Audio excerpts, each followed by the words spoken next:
วัสดีค่ะขอต้อนรับสู่ช่องไม้สะพ้ายตุรกีเหมือนเดิมนะคะเดี๋ยววันนี้เรามาทำคุกกี้กันดีกว่าค่ะต้อนรับวันวาเลนไทน์ค่ะทำเป็น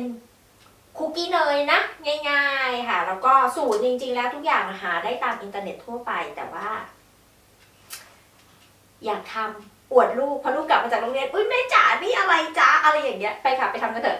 เกลียดพูดมากเดี๋ยวเราจะใช้เนยนะคะเนยอุณหภูมิห้องเนี่ยแหละค่ะมีนาใช้เนยจืด250 กรัมอุณหภูมิห้องนะแต่ว่าไม่ใช่เนยเหลวนะใส่ลงไปเลยค่ะ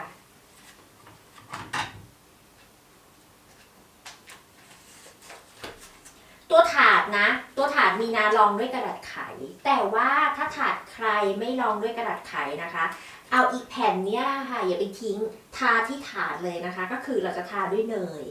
หรือว่าทาด้วยน้ำมันก็ได้แต่ไหนๆก็ไหนๆแล้วมันเปื้อนแล้วใช่ไหมก็เอาตัวนี้ไปทาที่ถาดได้เลย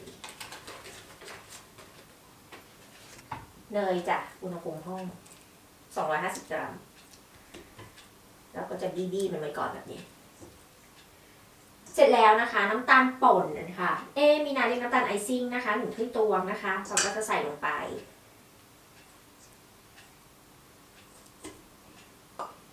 เดี๋ยวเราจะตีนะจะตีให้เนยกับน้ำตาลเนี่ยค่ะเขาเป็นแบบเป็นขาวๆอ่ะเป็นครีมขาวนิดนึงมีนาเปลี่ยนมาใช้หัวตะกร้อแบบนี้แล้วนะคะคือแบบนี้มันไม่ทันใจ แบบนี้มันไม่ทันใจใช้เป็นแบบนี้แทนนะเสร็จแล้วเราจะใส่ไข่ไก่ค่ะไข่ไก่เบอร์2 1 ฟองอุณหภูมิห้องแต่เราก็ต้องตีก่อนนะตีเขาเข้ากันก่อนใส่ลงไป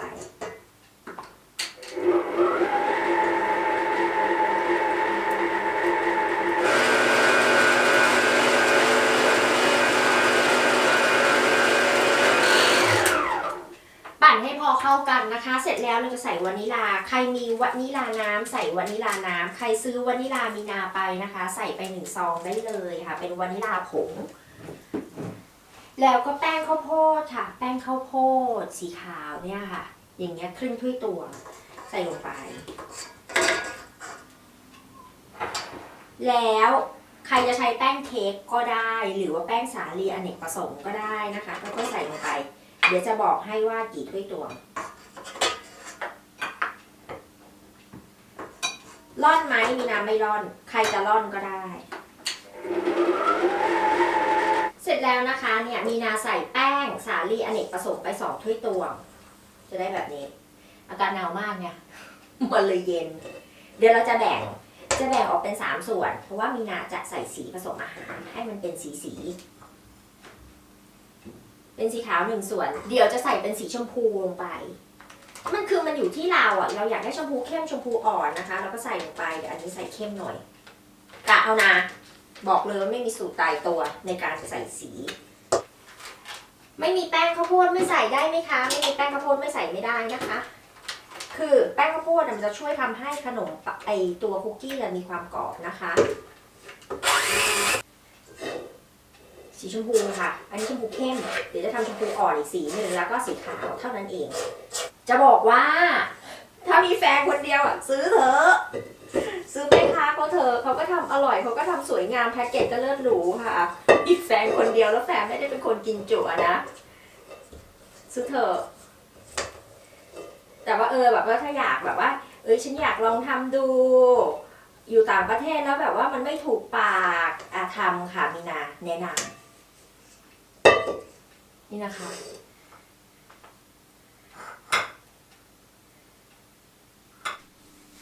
เสร็จแล้วนะคะเราจะทำสีขาวก่อนนี่เราจะทำสีขาวก่อนนะคะเอาอี2 ตัวเนี้ยเข้าแช่ตู้เย็นไว้ก่อนแช่ตู้เย็นช่องธรรมดาไว้ก่อนระหว่างรอโรยแป้งนิดนึงค่ะแล้วก็เอาตัวนี้ออกมาปั้นได้มันปั้นได้ตอนแรกก็จะใส่ถุงบีบแต่ว่าก็มี FC หลายคนที่เขาไม่มีถุงบีบนะเนี่ยค่ะก็คือต้องให้เขาแบบปั้นได้แบบนี้ถ้าใครยังไม่ทำนะก็ใส่ถุงพลาสติกเอาเข้าตู้เย็นเอาไว้ค่ะยังไม่ต้องทำก็ได้พอจะทำ ก็เอาออกมาขึ้นรูปแล้วก็อบ พิมพ์รูปหัวใจอย่าลืมค่ะวันวาเลนไทน์ต้องมีพิมพ์รูปหัวใจใครไม่มีพิมพ์รูปหัวใจไปพิมพ์กลมๆก็ได้รีดนะคะให้เขามีความหนาประมาณครึ่งเซนเท่านั้นเองเสร็จแล้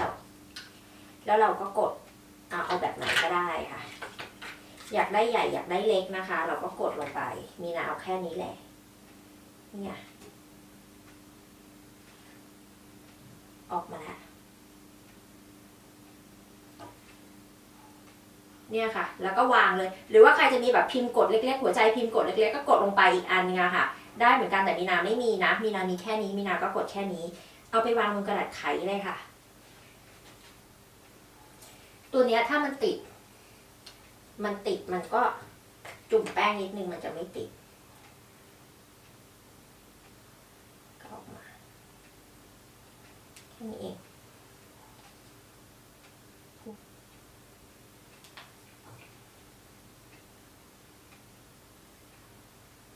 เอาเข้าตู้เย็นก่อนนะคะสัก10 นาทีถ้าสมมติว่าใครกลัวเนยละลายอบออกมาแล้วเป็นรูปทรงไม่สวยนะคะ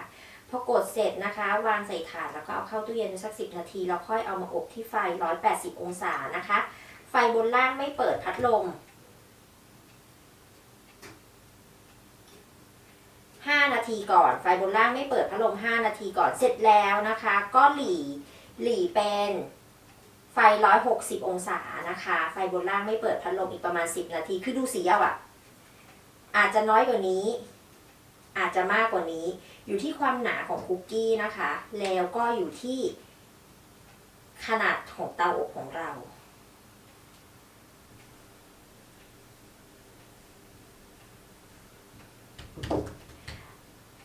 ทำเสร็จแล้วจะออกไปธุระก่อนก็ได้นะคะก็คือเอาอีตัวเนี้ยค่ะเอาตัวเนี้ยใส่ถาดแล้วก็แช่ตู้เย็นเอาไว้หาอะไรปิดเอาไว้นะคะแค่นั้นเองเนี่ยทำเป็นรูปหัวใจง่ายๆดีแล้วอย่าทำเป็น2 ชั้นเลยเดี๋ยวเสียวแตกอีกแตกก็เป็นเรื่องอีกเนี่ยพุงพิงเสร็จแล้วนะคะตรงเนี้ยเขาก็จะมีแบบว่าเศษแป้งนะคะเราก็จะเอาแบบไอเนี่ยปัดออกเบาๆจะได้อบแล้วจะได้แบบว่าเป็นสีสวยๆไงเอาที่ปัดเนี่ยค่ะปัดออกเบาๆเป่าเอาก็ได้เดี๋ยวจะอบแล้วนะคะที่ไฟ180 องศานะคะไฟบนล่างไม่เปิดพัดลมอุ้ยทำได้หลายอันอยู่นะนี่ยังไม่เสร็จนะอ่ะเค้กหัวใจวันวาเลนไทน์เอาไปอบแล้วจ้ะมีนาจะบอกให้นะคะว่ามีนาอบแล้วนะคะ2 ถาดอบทีละถาดถาดแรกเนี่ยนะคะ180 องศานะอ่ะออกมาเป็นแบบนี้180 องศานะคะไฟบนล่างนะคะแล้วก็นี่ไม่เปิดพัดลม5 นาทีอบ5 นาทีเสร็จแล้วมีนาดึงออกมากลับถาดแบบนี้นะคะ160 องศาต่อด้วยไฟ160 องศานะคะไฟบนล่างไม่เปิดพัดลมอีกประมาณ6 ถึง 7-8 นาทีอะคือดูสีเอาอะดูสีของก้นไอเนี่ยก้นขนมปังเอาอะไอ้ก้นคุกกี้เอาอะว่าเป็นที่เราพอใจเท่านั้นเองค่ะเสร็จแล้วเอาออกมาอบทีละถาดตอนนี้ถาดที่2ก็เสร็จแล้วเพิ่งปิดเตายังร้อนอยู่นะคะใส่มันลงไปเลยปิดเตาแล้วนะแต่ว่าเตายังร้อนอยู่นะใส่มันลงไปเลยค่ะปิดไว้แบบนี้รอจนเตาอบเย็นแล้วค่อยเอาคุกกี้ออกมานะคะสามีกินไปแล้วอันนึงค่ะดูนะสามีบอกอร่อยคอนเฟิร์ม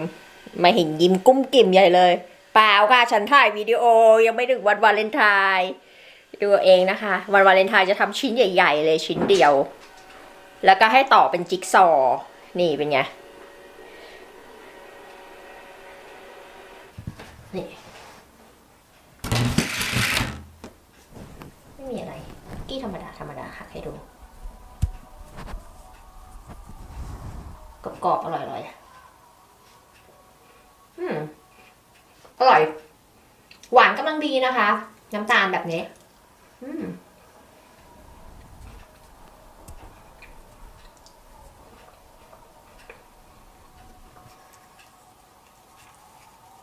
1 สี2 สี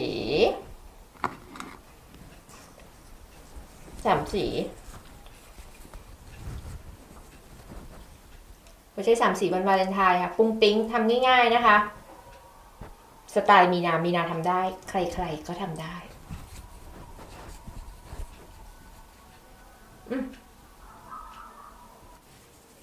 สามีบอกอร่อยผ่าน